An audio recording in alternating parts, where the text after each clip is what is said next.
in the National Hunt Calendar in Ireland. It is the Dublin Racing Festival weekend, and as such, I'm delighted to say we've got one of the best guests we could possibly have, Johnny. It's Paul Townend. Paul, good afternoon to you. How are you? Hi lads, how are you keeping? This is a pretty exciting weekend for racing fans. What's it actually like for you to be in the middle of the maelstrom? Yeah, it's huge, I suppose. It fits in, this weekend fits in lovely between Christmas and Cheltenham, and I suppose you can't let Cheltenham take from this weekend. It's such a big weekend in its own right. When weeks like this are in the offing, Roy Keane used to talk about whenever the big games would happen, his hip would be at him in the middle of the week, just to remind his body to get ready, to prepare yourself for it. Is there anything different about your preparation for a week as big as this? No, I suppose it's more important that we get the horses there fitting well rather than me. I can be replaced a lot quicker than the horses, so I just get there as good a form as I can and have my homework done. Right, okay. I'd say you're a pretty important part of this too. And maybe, Johnny, Paul's a humble man, but you might explain to us just how important it is to get your best jockey there as well. Yeah, like it's, Paul is still kind of just growing into his role as the number one jockey at Willie Mullins for so long. Obviously, Ruby Walters is the top jockey there, but he has the best job in the business, no doubt about that. And races are going to be won and lost. It's like football. You mentioned Roy Keane there. Like, Roy Keane was a world-class footballer, and world-class jockeys are going to decide races this weekend. I spoke to Davy Russell yesterday, and we were talking about one of the races this weekend, the novice hurdle, which run tomorrow. And he admitted that he gave Fury Road a terrible ride in the race last year, and he ended up finishing fourth. And things like that can go against you. And what's going to be fascinating for Paul is he's riding in races over different distances, different tracks. Even the chase track is slightly modified this weekend. He's going to be riding on testing ground by Leopardstown standards. He's going to be riding on horses that are stepping up in trip, wearing a hood like Ayr Neil, and then other horses who are with no doubts about trip. So Paul's top class jockey ship is going to definitely be in vogue this weekend. And just what he mentioned at the top there, this race meeting does fit in very nicely between Leopardstown at Christmas and Cheltenham. But I think this is one year in particular where Cheltenham isn't really relevant for this meeting. This is an incredibly important Dublin Racing Festival. Cheltenham doesn't have quite the significance, arguably, this year as it would to other years because of the coronavirus and the pandemic and all that. And there hasn't been as much hype about it. And that's evinced by the fact that we have a Grade 1 juvenile or novice herd this weekend with 16 runners. So it's really, really big. And Paul Townend has the best book of rides of anyone. How do you pick your rides, Paul? I suppose a lot of them pick themselves.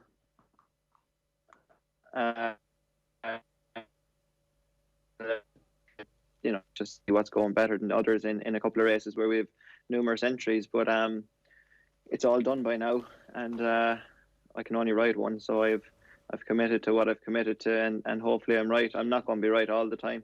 But hopefully I can get it right more times than I get it wrong. When you're in the middle of the decision-making process, what are you weighing up? Everything. I suppose past form, ground. I work very closely with my agent Kieran O'Toole in doing that.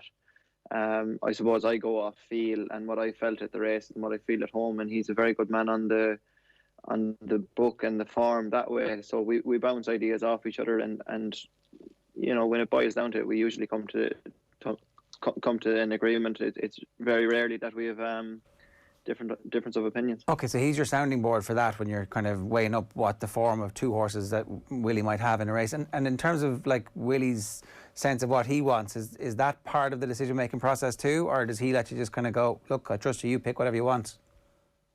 Yeah, of course. Willie's watching the horses every morning. When we're riding them work, we're either working on our own or working in pairs or possibly three in a go, but we can only see what we're seeing. He's watching every horse galloping up by him, and obviously he's a very good eye for it, and he's generally right. So what's the weight then? You guys have your chat, and then Willie comes over and goes, really, I'm not so sure about that. I thought, maybe you need to reconsider this a bit. Something like that, yeah. It often goes that way. But no, in fairness to Willie, he if you ask him for his opinion, he'll give it to you, but he won't interfere in what you're thinking yourself. And of course, Ruby and David Casey are in their riding work a lot. Patrick Mullins, Danny, David, I rely a lot on them now as well for feedback, and I think Willie's is a big team, and we all work well together, and if once one of us is winning, it lightens the burden a small bit. That is really interesting, because you have to kind of rely on that hive mind then to try and get the most information that you possibly can, and it must really feel like you are part of a team when you do land. When, you know, if you guys all come to the kind of conclusion after a bit of a debate back and forth, or there's a bit of information from riding out during the week that makes you change your mind towards the end of the week, that must be great. Yeah, look, we're all striving for the same result. So, you know, once we're all pulling in the same direction, it's huge. It takes a lot of the pressure off it, and you know, as riders, we can only ride one. So anything we can, any bit of advice we can give to someone else, we give it. And you know, if we were all trying to be Mayfainers and look after ourselves, I don't think it would add to the success Willie has. And how has it changed now in the last couple of years since you've become the number one? Your current win rate is 34%. It's off the charts. Does that mean that there probably are times during the year, obviously not this weekend, but where you might say, look, I'm just not sure about, I don't know if I need to ride in this big handicap race. I don't know if I need to go chasing that. Like, how does that work out? Do you get to be more selective? Is that one of the privileges, I guess, of being the number one?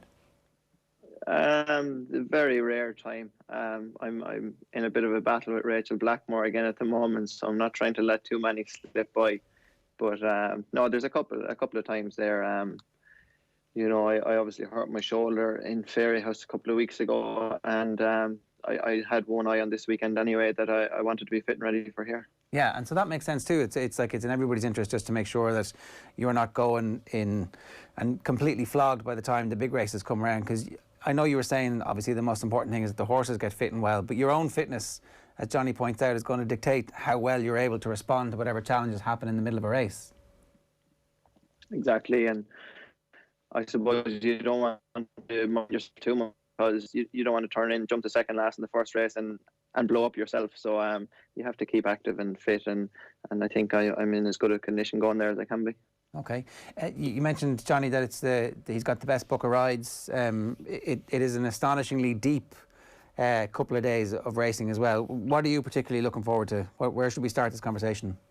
Well, it's you could start in so many places, because there are basically 8 Grade 1 races. But you know, the old you know, what was the old Pierce Hurdle and is now the Ladbroke Hurdle. You know, that was kind of the pivot race of one of the Leopardstown fixtures, and they kind of morphed 3 Leopardstown cards into 2 race cards over the one weekend, fitted into an early February slot, and a couple of races came from other tracks as well. So basically, this became, Cheltenham is over 4 days, for example, and Punchestown then is over the week, whatever. But this is over 2 days, and you've 8 Grade 1. So Paul has, if I'm right, 12 rides this weekend. Just looking at them there, he's riding horse of the class of Monkfish, Melon, Saldier, Chacun Pour Soi, for example, Energumene, Dumenil. It's just a serious amount of talent. And in fairness, sure, like this is better than Cheltenham, because Cheltenham is quite diluted in terms of handicaps, mares races. It's spread out over 4 days. They've been kind of mixing around with the schedule. This is real high class racing on Super Bowl weekend, and it's kind of like, it's often like run in conjunction with the Six Nations as well. So it can be a really exciting sporting weekend. And on the racing front, Paul has the best kind of book of mounts, and I'm interested, Paul, kind of to extrapolate the conversation Ger was having. What were your difficult choices this weekend? I guess if you look at the big race, the Gold Cup, that was going to be an interesting one for you. But what were your difficult choices? Yeah, I suppose you have to put them on stress, a choice between Gallard and Statler, you know. So you know, you have to put a bit of thought into them all. Like I suppose the obvious ones, they jump out at you, like your Monkfish and Chacun Pour Soi. Like I wasn't going to get off them, but you have to weigh up a lot of options, and you're kind of have one eye on the future, but at the same time you want to ride what's going to win this weekend. I say Dumenil now and Statler. Statler to me looks like a really strong stayer. It's going to be testing ground. Dumenil is stepping up in trip with a hood and very classy horse. Do you feel that he might just have that bit more class, or was it a tough call to make? Yeah, I suppose there's definitely positives for both.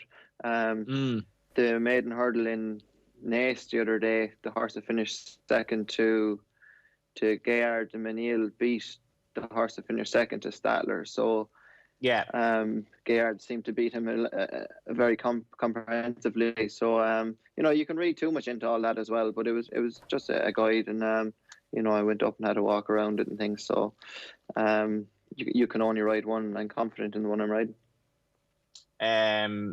I suppose the bigger talking points maybe of the other races then, which we're getting on, obviously skipping ahead a bit here, but Melon and Kemboy, there's very little between them as we saw it at Christmas, and you are riding Melon, which is going to be fascinating. Yeah, a very, very classy individual. He's been runner-up in a couple of champion hurdles in the Marsh, and he ran a cracker at Christmas as well. In saying that, he's 2 pounds below Kemboy and finished behind him at Christmas. So I just thought he might be open to a little more proof. Look, there's a jump in the difference between them, and whatever way the race pans out, it could play into one strength or the other. The line is just coming in and out there, Paul. So we're just going to give you a quick call back to make sure that it's grand for the rest of the while. We may as well make that call now. So that's you're talking there, Johnny, about the Paddy Power Irish Gold Cup, which goes to post at 3:40 on Sunday. It's a 5-horse field: Delta Work, Kemboy, Melon, Manila Indo, and the Storyteller. Like, there's not a dud in it. No, and in fairness, when these horses clashed at Christmas, there was a much bigger field, and you could argue, oh well, there are only 5 runners here, but it's a really fascinating race because Delta Work and Kemboy, Delta Work rather, and Manila Indo, they definitely think that they have a bit of unfinished business here because Manila Indo was sent off favourite, most unlike him at Christmas. I know people said, oh, it was a great race, and it was, and Plutarch beat Kemboy and Melon. My one problem with that race at Christmas was 2 of the main horses didn't get anywhere near the finish, and I think Manila Indo would have been thereabouts. I certainly think Delta Work and general kind of form would have been thereabouts. So we didn't get to see them 2 horses, 2 of the best staying chasers in training, and with massive Gold Cup credentials this year. Later on, we didn't get to see them finish at Christmas. The chances are we will get to see them finish here, and that's why this race is intriguing. On another level, Melon was stepping up in trip at Leopardstown at Christmas. It was a major question mark for a horse that's, the perennial bridesmaid. He doesn't really win very often, but he's run unbelievably well in champion hurdles and so on, just touched off by Sam Crow last year over fence at Cheltenham. And he nearly pulled it off. And then you'd Kemboy, who obviously will forever be associated with David Mullins, who we spoke to 2 weeks ago. He nearly pulled it off as well, despite the fact that it looked like the ground might be quite testing for him.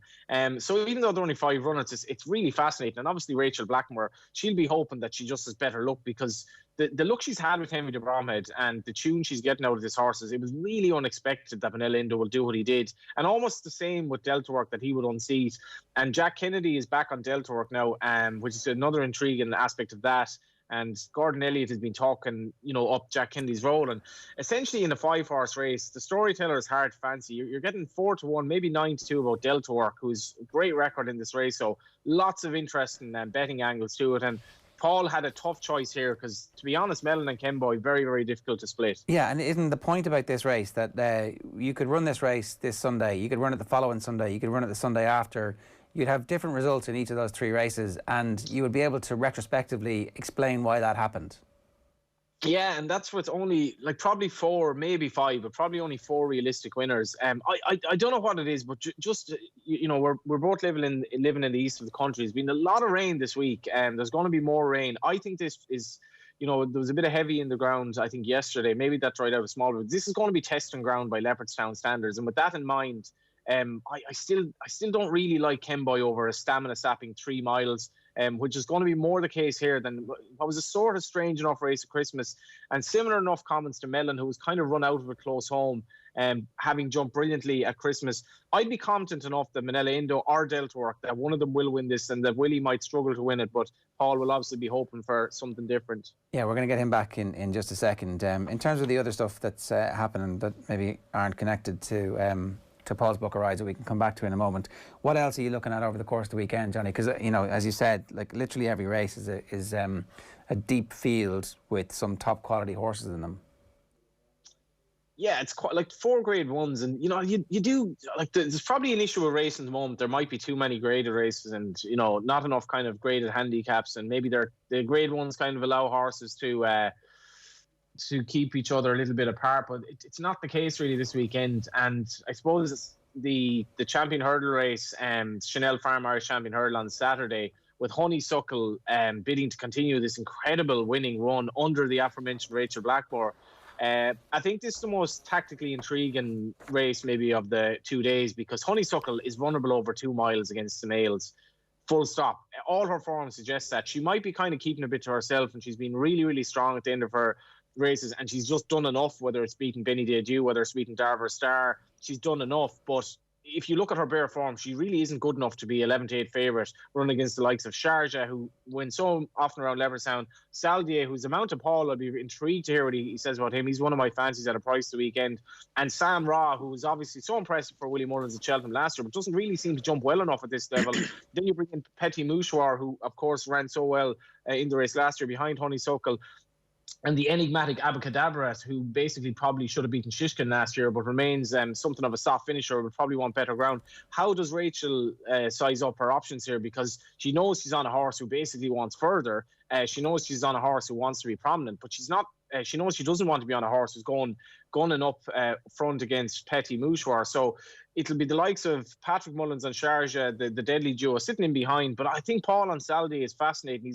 He's only just turned 7 for a horse being around for a long time. He's only effectively had one proper shot at senior hurdling, and that's when he beat Petit Mouchoir readily last season. Form that's every bit as good as the hot favourite has shown. And I'd be interested to see what Paul says about his comeback run, because for me, he just got very, very tired, and essentially I think he looked after him as well. As much as he was beating 31 lengths, he was actually there at the second last and just blew up. It was his first run in over a year, and I've spent like maybe 2 or 3 minutes there just half discussing one race. That's how good this racing is this weekend. Yeah, well, let's stick with that one. I think Paul's back with this. So Paul, we were talking about Saldier there. You probably heard what Johnny was saying. What did you make of it? Yeah, sorry about that, lads. I hope I ride a couple of winners. I might be able to pay the bill here next week. Yeah, look, Honeysuckle's exceptional, I suppose. But Saldier, I suppose, as Johnny pointed out, he didn't run as bad as his finishing position is at Christmas, I thought. And I think he's open to improve again. It's nice to get a second racecourse run into him quickly. In relation to Honeysuckle, Paul, how do you weigh her up? Because, like, you know her well from Cheltenham last year. She's an unbelievable will to win, but this is tough. Yeah, she's a very, very good mare, and she'll handle the ground, she'll handle the track. It'll be a tricky one for Rachel, as you were saying, where she's going to put her and what she's going to do with her. But you know, if she's as good as they think she is, she can probably get herself out of trouble. You know, but she'll have to improve on her first run this year. It's funny as well, the price. Like, say San Ra is like an 8-1 shot here. He was sent off a 13-8 favourite when it's not like he was disgraced at Leopardstown at Christmas. And the fact that he's had the Tipperary one was fair enough, but like since he's actually stepped up, he's only had 2 proper goals at senior hurling really.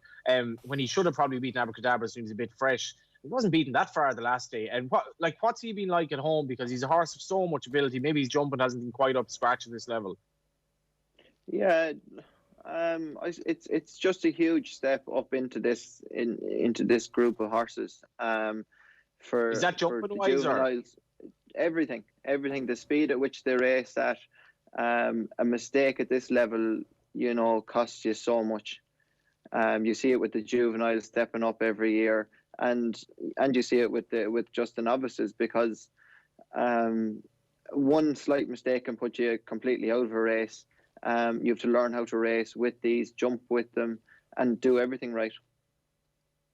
This is the thing as well. Like, I suppose if you could explain this, maybe, Paul, to people who are listening in on Off the Ball. Maybe they're driving home this evening and they're kind of, maybe they've a half an interest in racing.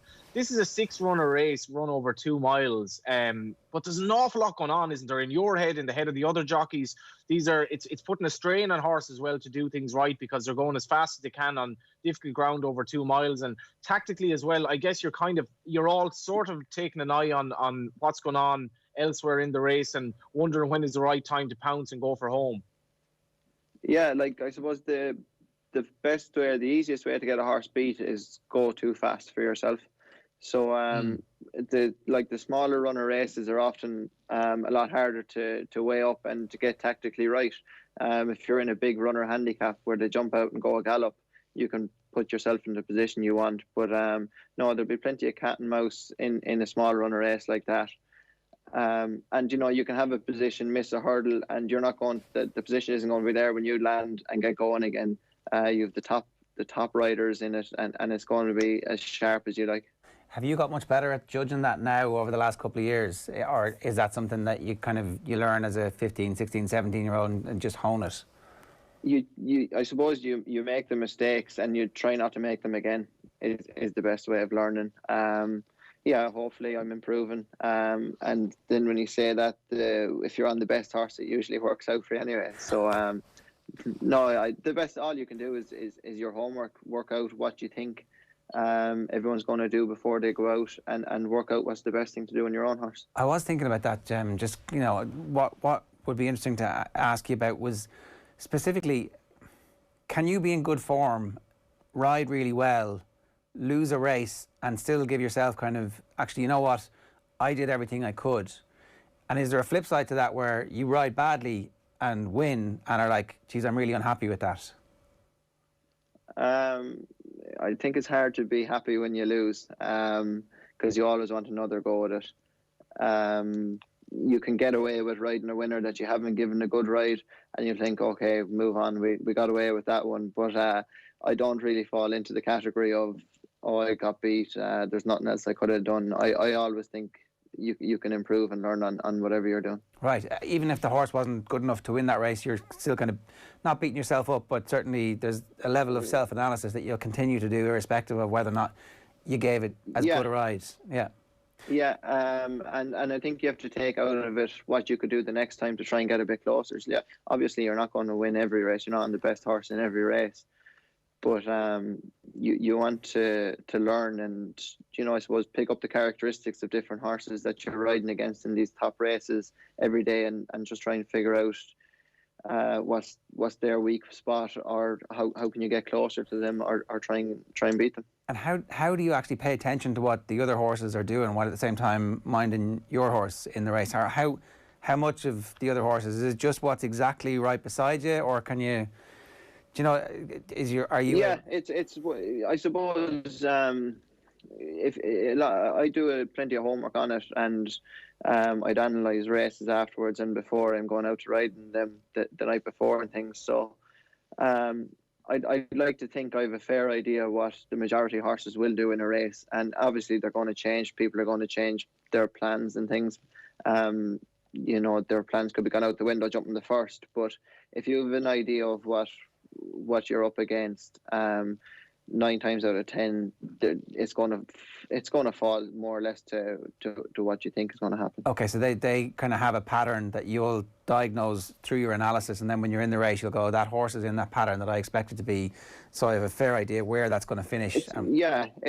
It's nice to follow one and know, right, if this is a faster horse than mine, or if this horse stays better than mine, that you know when to make your challenge, or if it is form on good ground and it's running very heavy ground and it's running free, you're going to put you're going to test the stamina a little bit. That's the chess, essentially, like the human aspect of it and the horse aspect of it, or when you're actually in the middle of the race. But the research, when that research comes off and you win a race by a short head, that must be unbelievably fulfilling, that like you did the hours, you did the study. Yeah, and it's I suppose it's like we're professionals at what we do, and I think it's expected of us to do that and to give ourselves and our owners and trainers that are employing us the best chance of winning. the thing is that everybody else is a professional in the race as well, so they're all thinking the exact same thing. But it's when the plan comes off and maybe you're on a horse that isn't better than the other horses in those races, that you've mapped out what's going to happen, and that happens. That must be very fulfilling. It is. It's nice to get it right, but I kind of expected of myself to know that anyway. So yeah, that's the way I like to approach them. And then there's riders that ride purely off feel, and that can work for them, because you can obviously overanalyze everything. But I'd rather know than be kicking myself afterwards. Fair enough. And the whole aspect of feel then, how much of that do you rely on, and how much do you use, like in the middle of a race, if everything's gone completely against what you anticipated? Out the window, yeah. Yeah. I suppose that's all experience then, to adapt to certain situations, and you can do all the homework in the world, I suppose, and you know, sure as God now I'll go out in the first race and it'll all be thrown out the window tomorrow, but no, you have to adapt to these things. It's a sport too, and you're dealing with animals, so practice makes perfect. Yeah, and that's why we love it. Then just before we get back to some of the races, the race for Champion Jockey, is that something at the start of the year you officially, you know, in your head and kind of to the yard say, right, this is one of our targets this year? No, I think it's hard to set it as a target, because you need look throughout the whole season. You need to rack up plenty of winners during the summer, because obviously it gets far more competitive and the good horses come out in the winter, and you have the big festivals. It's harder to rack up high numbers of winners, but I think everyone sets out and would love to be Champion Jockey. Fortunately, I'm in the position that once I stay safe, I'm in a position to challenge for it, and it's something I'd really love to win again this year. Yeah, if we do get back to racing, Paul, this brings us on to Chacun Pour Soi and the 135. Mick Fitzgerald famously said winning the Grand National was better than sex. Well, is Chacun Pour Soi up there in that regard? Riding this lad, it must be just the best crack ever. 2 miles flat out. I don't want you to get too intimate here, but it's the middle of the afternoon, Johnny. I don't know who you've been sleeping with, Johnny, but my experiences are a little different than riding a racehorse around a field. Talk to me about Chacun Pour Soi. Yeah, look, he's electric. The swagger he showed and the way he moved through the race at Christmas was exceptional. You throw him in there now for this race, and it's going to be a tough test again. He beat him in the race last year, but we'll need everything to go right again. You're kind of going on the visuals here in terms of just watching him, and I don't know, he seems to have a breathtaking ability to get from A to B. I remember in RT at Christmas they had Sean Flanagan's kind of jockey cam. He was riding Put the Kettle On, so you could see Notebook and Chacun Pour Soi ahead, and it was very obvious just watching on the jockey cam how much ground Chacun Pour Soi was making up. Have you ever ridden anything that maybe jumps with the efficiency of him, or what is it that sets him apart? Yeah, it's the power, I suppose, and it's just so easy and natural to him.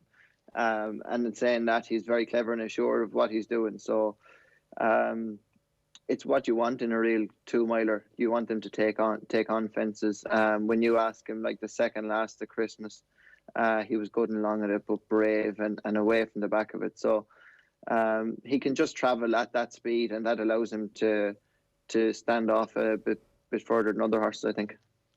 A horse is probably not a million miles off him in many regards, as Energumene, in terms of the way he goes about things. He's running the Arkle, the Patrick Warden Coast Listers Irish Arkle novice on the following race. Obviously, he was dropping back in trip at Naas, but he's been pretty spectacular. What have you made of him? Because the strides he's made so far, he looks exceptional, even as a novice. And again, it's a good race, but it's very hard to pick a hole in him. It is a proper race, and it'll be run at a very high tempo, I think. But he jumps similar to Chacun in that he takes him on very well. The ground was very heavy when he dropped back to 2 miles in Naas. So, you know, if he can, I think he'll be able to jump with them. That'll keep him in the race, and, you know, stamina, he won't lack on that front. That brings us kind of nicely on to Sunday as well, which, I don't know, it's kind of hard to pick which is the best of the two cards. I guess the 4 Grade 1s both days. If we start off with the Spring Juvenile Hurdle, which it's interesting because obviously there are a couple of notable non-runners here or whatever, but would Humidor have won the last day when you rode him at Fairy House? And does he need to maybe settle better in a race of this nature? Obviously, it's going to be quite testing, but it's still an intriguing race, obviously, with Calixios in it and Saint Sam, your stablemate. Yeah, it's a good race and had Orr thrown in there as well. So I thought I was going to get the better of Robbie in Fairy House when he fell. Robbie kind of thought the same. Now, he hit the line very well that day, but we were still a long way clear of the third. So I just thought that was a strong bit of form. I thought he was good. School during the week, the fall didn't seem to have impacted him at all. So, you know, it's going to be hard to beat Gordon's horse. He sets the standard in this. And had Orl improved plenty for his first run in Leopardstown as well. That's interesting because, yeah, he's definitely no back number. The Chanel Farman Office Hurdle, then you're right, appreciated one of the bankers. Ireland nearly always seems to have a banker if Nicky Henderson doesn't for the Supreme or whatever, but for a long way prior to that, this horse looks like he's going to be odds-on favourite. But this is the race I was mentioning at the start. 16 runners. Is that any concern for you in a 2-mile novice hurdle Grade 1? You wouldn't be expecting that something could possibly go wrong. There's nothing to do with appreciation himself. Obviously, it's not the normal, I suppose, to see that many lining up, but it's good to see them. Everyone supporting the race here and the weekend. It shows how important the weekend is. I think it would be worse if we were riding a horse that we had to do a certain tactic on.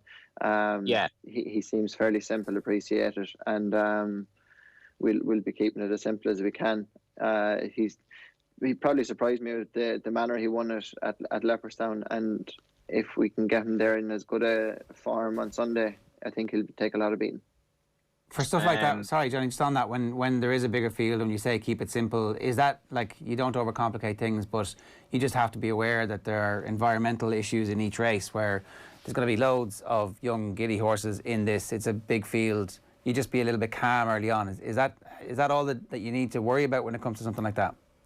Yeah, we'll you know, you don't want to drop out last and have to pass 15 of them either. So, you know, as I said earlier, the easiest way to get one beat then is go too fast. So you have to find a happy medium. But, you know, it's not like he's a very, very free horse that he has to drop out and get cover at the back or anything like that. So I think we'll be able to put him where I want, and he should travel within himself. Did jockeys have a kind of unconsciousness that comes over them in the middle of a race, like, or are you constantly, is it different from other sports where you actually completely have to be aware of everything that's happening? You know, the best footballers are kind of, they get the ball, they give it, they get the ball, they give it, they don't think about it too much. It's just that you're in a state of flow, whereas there's a lot of calculation going on, particularly in a race like this, and it's a bunch of young horses who you don't know how they're going to react, or actually is the best thing to do to be in a completely unconscious state?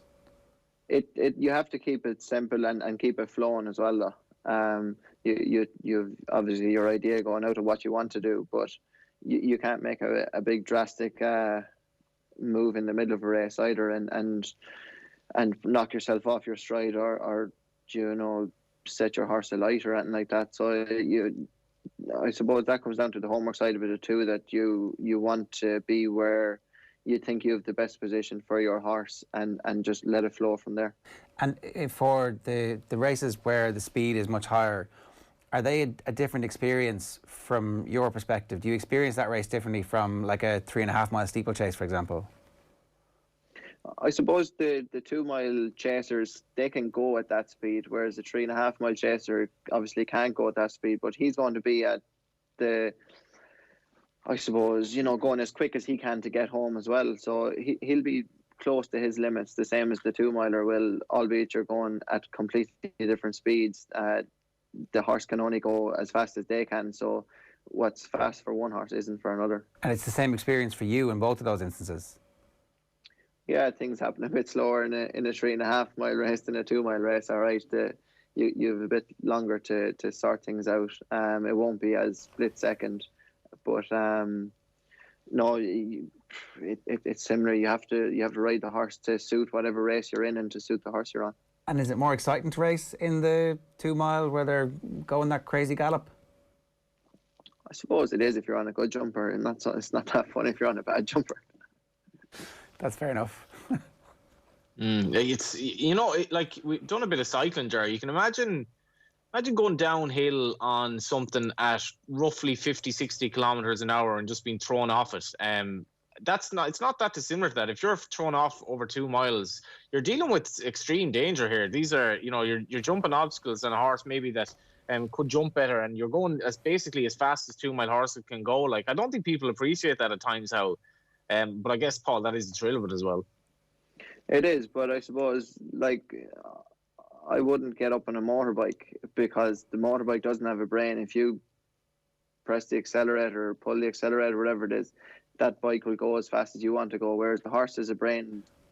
The majority of them don't want to hurt themselves either, so once you're kind of singing out the same hymn sheet, you're okay, whereas a motocross rider or someone like that, they're in, if they want the bike to take on a wall, it'll run straight into the wall.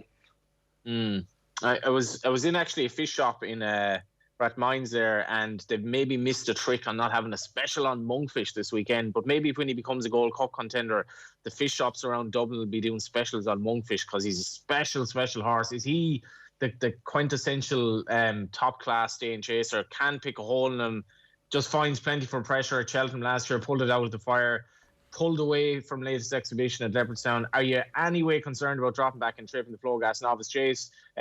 This horse is just beautiful, isn't he? He's just got so much going for him.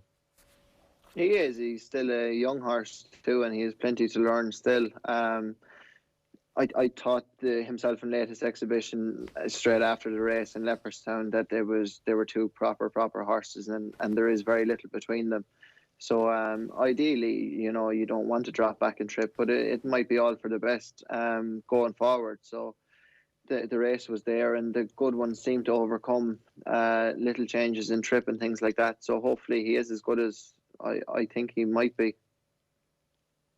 Yeah, he's and just what would you describe him as physically? I don't know. I'm not sure I've seen him in the flesh, or haven't seen him in the flesh in a while anyway. But on the TV, he sort of takes your breath away. Yeah, he's a big horse. He was a big, raw, immature individual last year, and I think he's still growing up. I think it was just ability that got him through last year and won in Cheltenham. He got headed at the back of the last, and he was pricking his ears all the way down the straight. When I gave him a slap, he took off again. He thought his job was done when he was in front. So he's learning the whole time. He made the run and then in his 2 chases. So he's grown up in maturity and everything like that as well. When you were talking earlier sorry, Johnny, when you were talking earlier on about picking horses for the future, obviously Monkfish is a horse with a reputation. There are obviously other horses that you kind of think, this horse might get beaten today, but if I build this relationship with them now, is that ever in your thinking that, this horse has the potential to be a superstar, or you've spotted something that maybe other people haven't? There's loads of that, and you'll get it wrong. I suppose that's the fun part of the novices is seeing what improves from one run to the next, and what doesn't. Something will improve a lot more than you think it will, and some won't improve as much as you think they will. So I suppose that's the fun part with the novices. Sorry, Johnny, go on ahead there. Yeah, I was just going to ask, is Melon this might sound a bit daft now, you're right, a 7-2 shot in a 5-runner chase at grade 1 level, but is he the most tactically challenging ride that you have this weekend? No, I don't think so. Right.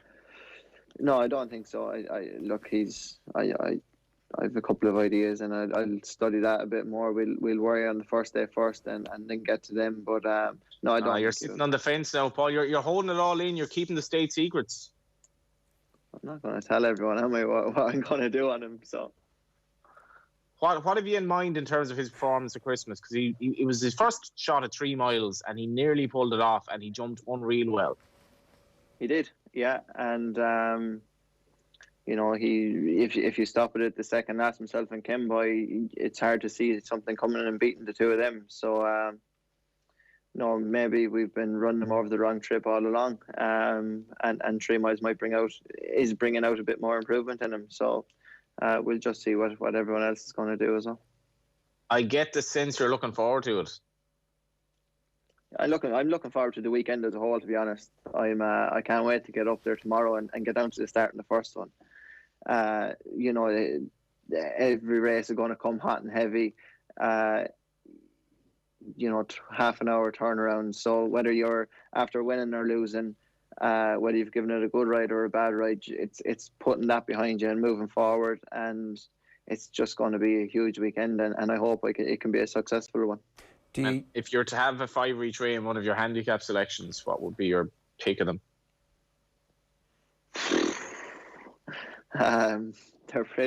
They're pretty hot handicaps. So I don't know. I'm not a betting man, and I don't know what's value in there, but I'll be doing the best I can on them all. Do you use nerves? Do you like being a little bit nervous? Do you like having some little butterflies before the big races just to remind you that, you know what, this isn't every day? You do. I think it sharpens you up a bit. I think if you're not anxious, I suppose, rather than nervous, or if you channel that energy correctly, I think it's huge. I think it sharpens you up. And if you go out there not caring or worrying about it, you can just be a bit sluggish in the rest. Yeah, and I think all the great sports people always talk about having just a little bit of something going on in their head or in their stomach when the moment comes, so that the body is aware this is something. Yeah, I suppose adrenaline is huge. And I don't think too many people that aren't jockeys in the world feel adrenaline like we do.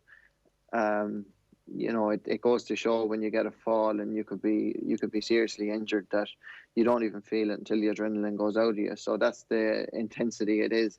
And it's a drug, and you can get addicted to that adrenaline buzz as well. John Giles used to talk about being completely wired in the middle of the night after games, particularly the 3 o'clock Saturday kickoffs. He'd be, Sunday morning, he'd still be awake, kind of staring at the walls, because he'd got so high in front of those massive crowds in the 60s. What's that like, actually, after a weekend like this, where the races are coming hot and heavy? I don't think I'll have any trouble sleeping Sunday night anyway, unless things have gone very, very badly. We leave it all in the field. Maybe John Giles needed to try a little bit harder. So you'll be physically exhausted, like completely shattered at the end of the racing. Yeah. Physically and mentally, it's draining. So I'll be looking forward to a good sleep on Sunday night. But I suppose, planning this and thinking of this, you're knocking ideas around for the last fortnight, and you're keeping an eye on what's happening and what's going well and what isn't. So I suppose that's why I'm saying I just can't wait to get down to the start and get it going, and see how we get on. I think Jazzy couldn't switch off. That was the bit. It was like replaying stuff, and that the adrenaline wouldn't be gone out of his system. I suppose. Yeah. And look, all joking aside, I can appreciate that too, because it is such a high, and as sports people, and I can only speak as a jockey because I've never been anything else, obviously. So it's huge, like the adrenaline buzz, and you just get you get in the bubble, and you don't see what's going on outside it. Well, listen, I hope it goes really, really well for you this weekend, Paul. Thanks a million for your time. Thanks. Thank you, Paul. Cheers, lads. That's really interesting stuff there, Johnny. And great to get the insight so close to the start of a massive, massive weekend of racing on Saturday and Sunday. Yeah, I was thinking of Joe Biden there, in the sense of how long he had to wait to become the leader of the US, and all these people in various walks of life who kind of wait in the wings for their chance. And Paul knew that he had to do that with Ruby Walsh, and now he has the best job in racing. It does have kind of, I suppose maybe Brian Cooper spoke about this bit when he was a Jigginstown rider, that when you get it wrong, it does great with you, and you have to deal with that. And there's every chance Paul will be on the wrong horse in 1 or 2 races this weekend, because there are so many variables at play that you can't definitively predict the outcome, whether you're on the horse or not. So there are a couple of ones this weekend that would have been close, but I hope that for the non-racing person maybe listening in, that he gave, and I certainly think he did, he gave an insight into what's going on when you're planning for races like this, because as much as they happen over the course of a few minutes, there's so much going on, and he has a plan there. It's like, he's going to pick 11 players in terms of Melon on Sunday, but he's not telling you how they're lining out tactically, and maybe he's going 3-5-2, or maybe he's going 4 at the back, maybe he's doing this or that, but he has a plan in his mind for Melon, and we just have to guess what that is. And there's a bit of cat and mouse there against the other jockeys, because he's stepping up in trip, and he's a blank canvas at 3 miles, but there's certainly question marks as to whether he wants 3 miles. What will the ground be like? They won't know that until they ride in it in the first race at Leopardstown. Leopardstown is one of the driest tracks in Ireland traditionally, but rain is rain, and we've had plenty of that in Dublin. All these things have to be taken into consideration. There isn't a crowd at the meeting as well, so that aspect is slightly taken away, but the adrenaline rush will be high, and I think he speaks good game, but he certainly talks the talk and can walk the walk, and he's probably lucky that I think maybe David Mullins would have illustrated this when we had him on. Like, Willie Mullins is just a great person to ride for. He's not going to give you an earful unless you absolutely deserve it. And Paul is very laid back, and I think that came across there. It's I have to say, it's really gotten me buzzing for the weekend just listening to him there, because he is 12 rides, but we have 16 races to kind of sink our teeth into as well. Yeah, Friday Night Racing on Off the Ball, brought to you by Horse Racing Ireland. Love every racing moment. Visit hri.ie or follow the Twitter account at HRI Racing, and the hashtag is every racing moment. A couple of things about the Racing Festival. So this is obviously the 4th year of it. 8 Grade 1 across the 2 days.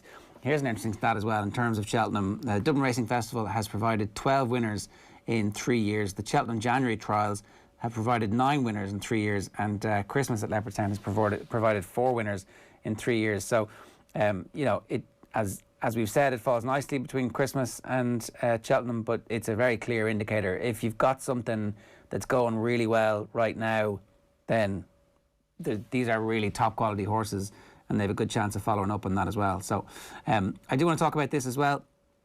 It's you versus me in our Tote 10 to Follow competition for the Irish Injured Jockeys Fund at the Dublin Racing Festival. Big weekend for us, Ger. I am looking forward to this weekend, Johnny. It pays to read the rules. Did you know that there are bonus points for both the Chanel Pharma Irish Champion Hurdle and the Paddy Power Irish Gold Cup this weekend? To paraphrase Frank Drebin, I realise that now. 16 points separate. You're ahead by 16 points. Let's just check here. In the bonus points for the Irish Champion Hurdle.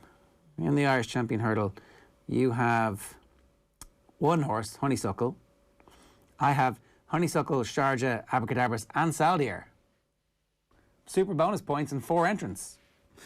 And then for the... You have 4 horses in that race. You 10 horses and you picked 4 2-mile hurdles. I went for the ones that were going to be doubling up for this weekend. I looked at the rules and I was like, hang on a second, I got to give myself a chance here. In the Gold Cup, you've got Manila Indo. I've got Camboy and Delta Work. So, yeah, I've given myself... I think I'm going to beat you there. Give myself a shout here. Yeah, fair enough, but I'm banking on my double points coming from the Champion Hurdle. And sure, look, it's, we don't know exactly what's going to happen. So, but yeah, no, there is... don't. But yeah, fascinating stuff. And in fairness, like, this is... You can sometimes get a lot of these grade 1 races where they're not like overly interesting because, I don't know, there might be 2 horses in them, but all of the grade 1 races this weekend, even with the odds on favourites, they have an awful lot going for them in terms of just whether you're on the favour or whether you're not, but like making a case for horses elsewhere, the ground. And I genuinely think this is a really significant Dublin Racing Festival because this is a strange year and March is not what it was. And I mean that it's not what it was. This is a massive meeting by itself, and I can't wait. It's going to be intriguing. We're all at home, but this isn't a bad weekend to be at home. No, absolutely. It's not a bad weekend to be sitting on the couch watching the telly. So, come here. Is there anything else that we haven't spoken about this weekend that you think people should be paying attention to? Oh, he's just frozen. Just at the last minute. Well, look, I guess that's a no. But there are some of those big handicaps that I think maybe we might have an outside tip for it. You probably get some stuff from Tom Malone's column during the week as well. I think, Johnny, you're back there. One last thing to look out for this weekend? No, he's gone again. Right. On that note, we'll wrap up this week's edition of Friday Night Racing, which is, of course, brought to you by Horse Racing Ireland. Love every racing moment. Visit hri.ie. And, of course, we'll keep you up to date with how the racing is unfolding all day on Saturday and Sunday on Off the Ball and Newstalk and across the OTB Sports app. It is, as Johnny said, an absolutely sensational weekend of racing. Enjoy it. Whichever level of it you get stuck into, it's all televised and it is all brilliant. So tune in and enjoy. We'll see you next week. Take care. Friday Night Racing on Off the Ball. Brought to you by Horse Racing Ireland. Love every racing moment. Visit hri.ie.